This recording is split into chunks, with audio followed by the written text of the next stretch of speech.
Senator Faisal سلیم کی. Senator Faisal سلیم اور doctor زرکا Timur, ان کا بھی یونیک کیس ہے کہ ان کے ووٹ سینٹ میں کاسٹ نہیں ہوئے، لیکن وہ ایجنسیز کی تحویل میں تھے. انہیں کالے شیشوں والی گاڑی میں بٹھا کر پارلیمنٹ ہاؤس لایا گیا اور سائیڈ والے کمرے میں بٹھا کے رکھا گیا کہ اگر Balochistan national party Mengal group کے لوگ، دو سینیٹر تھے، نسیمہ احسان اور قاسم رونجو، اگر وہ بھدک گئے آخری وقت پہ تو پھر یہ 2 گھوڑے پیش کر دیے جائیں گے. اب یہ عملی طور پر بک تو گئے، ہاں ان کا ووٹ نہیں کاسٹ ہوا. اب ڈاکٹر زرکا تیمور دوبارہ اپنا ایک ویڈیو بیان انہوں نے لانچ کیا اور پھر معافی تلافی کہہ رہی ہیں اور کہہ رہی ہیں ہاں میرا بیٹا واپس آ گیا ہے، آئی ایم ریلیفڈ، اور میرا ووٹ بھی نہیں یوز ہوا اور میں نے اپنے آپ کو استعمال نہیں ہونے دیا اور میں پارٹی میں ہوں اور عمران خان مجھے معاف کر دیں گے. زرکا تیمور جو مرضی کرتی رہیں، جو انہوں نے ایک تاثر باہر دے دیا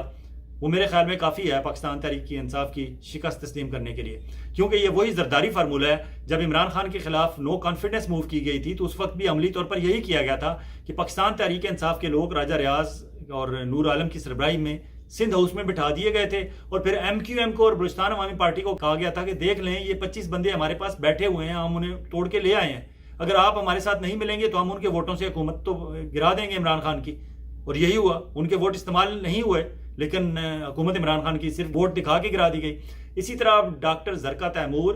فیصل اور یہ زین قریشی ٹائپ وغیرہ لوگ جو روپوش ہوئے، چھپے یا ایجنسیز کے ہاتھ لگے اور باقاعدہ بعد میں بیرسٹر گور صاحب جیسے لوگوں نے آسانی کی حکومت کی یہ بتا کے 7 ہمارے ایم این اے بک چکے ہیں اور 2 سینیٹر ہمارے بک چکے ہیں. جب بیرسٹر گور چیئرمین پاکستان تحریک انصاف خود اپنی شکست تسلیم کر رہا ہے تو اس کے بعد پھر یقینی ہے کہ وہ حکومت نے جیتنا ہی جیتنا تھا. تو یہاں بھی زرکا تیمور، فیصل سلیم، زین قریشی، بریگیڈیئر اسلم گمن، ریاض فتیانہ، مقداد علی خان، ان کو دکھا کے ووٹ کاسٹ کرا لیے گئے ان لوٹوں کے. تو آپ اتنے بھولے ہیں، آپ اتنے کاکے ہیں کہ آپ سمجھ نہیں رہے زرداری فارمولے کو. آپ کے ساتھ ایک دفعہ ہاتھ ہوا، آپ بار بار اسی فارمولے پہ، اسی کیلے کے چھلکے پر آپ پاؤں رکھ رہے ہیں اور دوبارہ پھسل رہے ہیں. تو سزا تو پوری پاکستان تحریک انصاف کی آن گراؤنڈ دستیاب قیادت کو ملنی چاہیے، جس کی وجہ سے پورا پاکستان اب سفر کرے گا. آج سے عدلیہ کے جج صاحبان نے تو سفر کرنا شروع کر دیا کہ انہیں سمجھ نہیں آ رہی کون سے مقدمے کی ہم نے سماعت کرنی ہے اور کون سا ہم نے آئینی بینچ کی طرف ڈائیورٹ کرنا ہے. اس لیے میرے خیال میں جن لوگوں کے نام باہر آؤٹ ہوئے ان میں سے کسی کو معاف نہیں کرنا چاہیے. اور پھر سینیٹر فیصل سلیم جو کے پی کے سے ہیں، وہ کہتے ہیں میں سوچ بھی نہیں سکتا عمران خان کو چھوڑنے کا، لیکن میں روپوش تھا اور مجھے بار بار شبلی فراز کہہ رہے تھے کہ اپنی لوکیشن بتاؤ. میں نے رجسٹ کیا، نہیں بتایا. ان کے انتہائی اصرار پہ میں نے جب اپنی لوکیشن ان کے ساتھ شیئر کر لی تو with in a few minutes مجھے اٹھانے والے آ گئے اور مجھے اٹھا کے لے گئے. اب یہ سینیٹر فیصل سلیم کا یہ الزام سیدھا شبلی فراز پر عدم اعتماد ہے. اور شبلی فراز کے حوالے سے پہلے بھی لوگ پاکستان تحریک انصاف کے اور جنرلی صحافی بھی کہتے ہیں کہ یہ شبلی فراز، اسد قیصر، بیرسٹر گور علی خان، عمر ایوب، ان سب کی طرف انگلی اٹھتی ہے کہ یہ ملٹری سے اسٹیبلشمنٹ سے ملے ہوئے ہیں اور عمران خان کو باہر نکلنے میں اگر رکاوٹ ملٹری اسٹیبلشمنٹ ہے تو اب معاون کار یہ دستیاب قیادت بھی ہے. صرف سلمان اکرم راجہ یا صاحبزادہ احمد رضا یا شاندانہ گلزار 2 4 6 لوگ ہوں گے جن پہ لوگ شک کا اظہار نہیں کرتے. باقی تقریباً ہر بندے پہ شک کیا جا رہا ہے کہ عمران خان کو باہر نکلنے میں اگر اسٹیبلشمنٹ اور یہ حکومت نہیں چاہتی کہ باہر نکلے تو دستیاب قیادت پی ٹی آئی کی بھی اس سلسلے میں کوئی ایکٹیو اپنا رول پلے نہیں کر رہی. اور علی امین گنڈا پور کا رول تو آپ نے دیکھ ہی لیا کہ عین موقع پر انہیں شاور لینا یاد آ گیا اور وہ پھر میدان سے بھاگ گئے. اب جہاں ایک طرف ہم کنڈیم کر رہے ہیں ان لوٹاس کو، دوسری طرف ہمیں ہیروز کو بھی اپریشیٹ کرنا چاہیے. شاہد کھٹک کے پی کے سے ایم این اے ہیں، وہ ایک ہیرو کے طور پر ابھرے کہ انہوں نے بھرپور انداز میں وہاں اپنے جو کے پی کے میں ایم این ایز اور سینیٹرز گئے تھے ان کی حفاظت کی، ان کی پروٹیکشن کی اور ان کی لوکیشن انہوں نے کسی کے ساتھ شیئر نہیں کی. جو لوگ ان تک پہنچائے گئے انہوں نے محفوظ رکھا آخری دن تک انہیں، ان کو سلیوٹ ہے. اور پھر چودھری امتیاز منڈی باؤدین والے، ان پہ کیا کیا سختی کا کیا کیا عذاب نہیں ان پر توڑا گیا. میرے خیال میں منڈی باؤدین کے لوگوں کو چاہیے کہ ان کے گھر جائیں اور ان کا شکریہ ادا کریں. پھر عادل خان بازئی کا میں نے اپنے گزشتہ ولاگ میں ذکر کیا کہ عادل خان بازئی واقعی ایک ہیرو کے طور پر ابھرے ہیں اور اسپیکر یاد صادق نے انہیں ڈی سیٹ کرنے کے لیے باقاعدہ موو بھی چلا دی ہے. پھر عارف مبین جٹ ہیں گجرانوالا سے، ان کی فیکٹری تہس نہس کر دی گئی. فیکٹری ان کا مال تھا تقریباً 14 کروڑ کا پڑا ہوا انوینٹری تھی، وہ اٹھا کے لے گئے اور پھر ساتھ آفر بھی کی کہ 1 ارب روپیہ لے لو اور یہ سارے خرچے تمہارے جتنا نقصان ہوا ہے وہ پورا ہو جائے گا، ووٹ دے دو. لیکن عارف مبین جٹ نہیں اپنی جگہ سے ہٹے اور عمران خان کے ساتھ کھڑے رہے. فیاض جچڑا کوٹ ادو سے ہیں اور شبیر قریشی یہ بھی کوٹ ادو سے ہیں، جنوبی پنجاب کے انتہائی بیکورڈ ایریا سے ہیں، لیکن ان دونوں نے ثابت کیا کہ اگر ووٹرز نے ان پر اعتبار کیا ہے تو وہ ووٹ کرنے کے قابل تھے یقیناً. سعد اللہ بلوچ فیصل آباد سے، ان کی بیگم اور بیٹی کو اٹھا کر لے کر اٹھانے والے، لیکن وہ کھڑے رہے. پھر اویس جکھڑ ہیں، نیاز جکھڑ کے صاحبزادے جو کبھی پیپلز پارٹی میں ہوتے تھے، نیاز جکھڑ، ان کے بیٹے ہیں اویس جکھڑ. لیا بکر کے ایریا سے ہیں. ان کے خلاف بھی گھیرا کافی تنگ کیا گیا، لیکن وہ KPK چلے گئے تھے اور محفوظ مقام پہ تھے، اور پیچھے ان کے جتنا نقصان ہوا ان کے ذاتی جائیداد کے حوالے سے اور ان کی پراپرٹیز کے حوالے سے انہوں نے کہا اس کی مجھے پرواہ نہیں، لیکن میں کم از کم اپنے لوگوں کا جو اعتماد ہے انہیں ٹھیس نہیں پہنچاؤں گا. اب جب ہم پاکستان تحریک انصاف کی دستیاب قیادت پر تنقید کرتے ہیں تو آپ دیکھیں کہ مسلم لیگ نون والے اتنے ایکٹیو ہیں کہ ایاز صادق سے انہوں نے لیٹر لکھوا دیا عادل خان بازئی کے خلاف کہ اسے ڈی سیٹ کیا جائے، جبکہ پاکستان تحریک انصاف کے جنہیں چاہیے کہ اپنے ان 5 جنہوں نے اعلانیہ ووٹ دیا آئینی ترمیم کے حق میں ان کی مرضی کے خلاف، اپنی پارلیمانی پارٹی کے خلاف، ان کے خلاف ابھی تک انہوں نے ایکشن نہیں لیا. تو پھر لوگ اگر شک کا اظہار کرتے ہیں اس قیادت پہ تو پھر ٹھیک ہی کرتے ہوں گے. دوسری طرف یہ اندھیر نگری پورے پاکستان نے دیکھی کہ یہ جہاں مرضی ہے جس کو اٹھا لو، اپنی مرضی کا ووٹ دلوا لو، اور اس کے بعد پھر ہنسی خوشی سارے رہنا شروع ہو جاتے ہیں. یہ لوگوں کو ایکچولی مجبور کرتے ہیں کہ لوگ قانون کو ہاتھ میں لیں، قانون توڑیں اور پھر بندوق کے زور پر فیصلے اپنے کرانے شروع کریں، جو کہ کسی بھی صحت مند معاشرے کے لیے بہتر نہیں ہے. اب ہونا تو یہ تھا کہ ہمارے نوجوانوں نے IT فیلڈ میں، بزنس کی فیلڈ میں، ایجوکیشن کی فیلڈ میں، ہیلتھ کی فیلڈ میں امریکہ کا، بھارت کا، چائنا کا، دنیا کا مقابلہ کرنا تھا. لیکن افسوس سے کہنا پڑتا ہے کہ ہماری اس ناعاقبت اندیش اسٹیبلشمنٹ نے اور اس مینڈیٹ چور حکومت نے ہماری یوتھ کو اس پکڑ دکڑ کی وجہ سے کن معاملوں میں الجھا دیا ہے کہ وہ دنیا میں جو ایک ریس لگی ہوئی ہے ٹیکنالوجی کے حوالے سے، انوویشن کے حوالے سے، آرٹیفیشل انٹیلیجنس کے حوالے سے، اس سے وہ کوسوں دور رہ گئے ہیں، پیچھے رہ گئے. پتہ نہیں یہ سلسلہ کب ختم ہوگا اور کب تک ہمارے نوجوان انہی معاملوں میں الجھے رہیں گے کہ وہ ادھر سے اٹھا لیے جاتے ہیں، ادھر سے ضمانتیں ہوتی ہیں، گرفتار ہو جاتے ہیں، واپس گھر پہنچتے ہیں، پھر وہ باہر سڑک پہ نکلتے ہیں. پھر یہی سلسلہ ایک نہ ختم ہونے والا سلسلہ ہے. لیکن سپریم کورٹ میں اب جو تبدیلیاں ہوئی ہیں، شاید چیف جسٹس، نئے آنے والے چیف جسٹس پرانے چیف جسٹس قاضی فائز عیسیٰ کا بیگیج کیری کرنے کی کوشش نہ کریں تو حالات بہتر ہو جائیں. لیکن اگر جس طرح جنرل عاصم منیر نے قمر جاوید باجوہ کا بیگیج کیری کرنے کی کوشش کی اور ہم آج تک پوری قوم سفر کر رہی ہے، اگر نئے آنے والے چیف جسٹس نے بھی یہی سلسلہ کیا کہ قاضی فائز عیسیٰ کا بیگیج اٹھانے کی کوشش کی، تو یقین مانیں آئندہ آنے والے مزید چند سالوں تک ہم اسی دلدل میں پھنسے رہیں گے. دوسری طرف خبر گردش کر رہی ہے کہ مزدور کو اس کی مزدوری پسینہ خشک ہونے سے پہلے والی ریاست مدینہ کی روایت قائم کی جا رہی ہے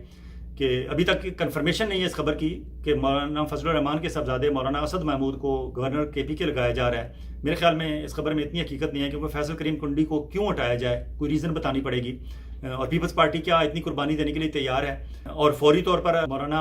ایسا چاہیں گے. اگر مولانا چاہیں گے تو وہ شاید سرفراز بگٹی کی سیٹ زیادہ خطرے میں ہے کہ مولانا کے وہاں سیکنڈ ہائیسٹ میجورٹی ہے بلوچستان میں. اگر مولانا چاہیں تو وہاں سے ایک صوبائی اسمبلی کی نشست خالی کرا کے اپنے بیٹے کو وہاں سے جتوا کے وہ اسے چیف منسٹر بلوچستان بنوا سکتے ہیں، اور وہ شاید ایک بہتر آپشن ہوگی اگر مولانا نے واقعی سودا کرنا ہے آئینی ترامیم کی فیور کے نتیجے میں. تو شاید وہ، اور اس میں کچھ تھوڑا سا ٹائم بھی لگ جائے گا تو لوگوں کو فیل بھی نہیں ہوگا کہ مزدور کو پسینہ خشک ہونے سے پہلے مزدوری ادا کر دی گئی ہے. البتہ شوگر مافیا کے حوالے سے آپ نے دیکھا کہ گزشتہ تقریباً 3 ہفتوں کے دوران تیسری دفعہ اب شوگر مافیا کو چینی ایکسپورٹ کرنے کی اجازت دے دی گئی ہے. بے شک یہ بات ٹھیک ہے کہ نیا کرشنگ سیزن شروع ہونے والا ہے، نئی فصل آنے والی ہے، لیکن حکومت جب اس طرح کا اعلان کرتی ہے کہ اتنے لاکھوں ٹن ہم نے چینی ایکسپورٹ کرنے کی اجازت دے دی ہے تو بہتر ہو کہ وہ میڈیا کے سامنے ٹیلی ویژن چینلز پر بیٹھ کر پاکستانی قوم کو بتا دیں کہ اس وقت سٹاک کتنا ہے، کیا ریٹ چل رہا ہے اور ہم کتنے لاکھ ٹن چینی ایکسپورٹ کرنے کی اجازت دے رہے ہیں. نئے سیزن میں ہمیں کتنی توقع ہے کہ ہم نئی اس سے گنے کی کاشت ہوگی، اور لوگوں کو پاکستان کے اندر چینی کس ریٹ پر ملے گی اس عرصے کے دوران. یہ ساری کمٹمنٹس اگر آپ کر دیں پھر تو لوگ آپ پہ الزام نہ لگائیں. لیکن دوسری طرف الزام لگانے والے یہ کہتے ہیں کہ شاید یہ جو پیمنٹ ہوئی ہے ان لوٹوں کو اس آئینی ترمیم کے دوران وہ انہی شوگر مافیا، سیمنٹ مافیا اور دیگر ان کارٹل سے کرائی گئی ہے، اور اب انہیں فوری طور پر پیمنٹ کرنے کا سلسلہ شروع ہو گیا.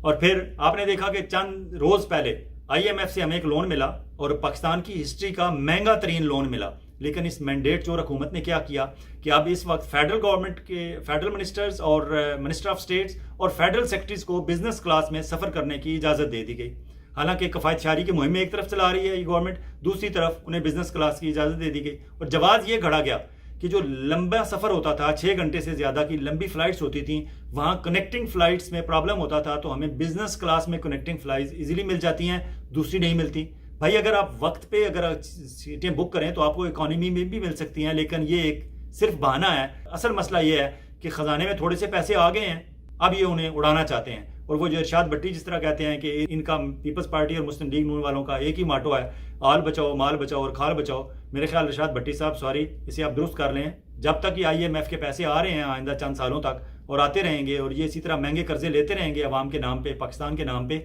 یہ اس وقت تک مال بناؤ اور مال بناؤ کے فارمولے پر رہیں گے. کھال والی بات تب ہوگی جب عمران خان باہر آ جائے گا یا حکومت میں آ جائے گا.